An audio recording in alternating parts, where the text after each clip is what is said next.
अस्सलाम वालेकुम रहमतुल्लाह। आज जो सोन मौजू सह लुक बथ क्लास थर्ड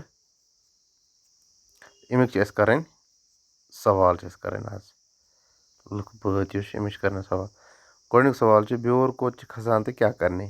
अमुक जवाब ब्योर वन बबरे पन वालन खतर खसान वत कुस पकान वत महाराज पकान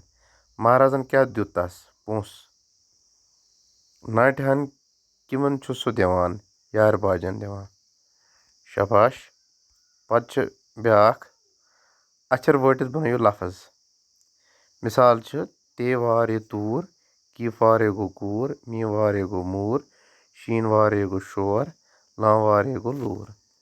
सुक्यूमत दितुक कोतरन यम लफ्ज रलावन पत बनावन जुमला वत यह प्लस मजबाग हम हटावन क्या वत पकान महाराज हन तम दिचोनो पोंस हन तथ क्या ओनथ नाटि हन यम प्लस हटावन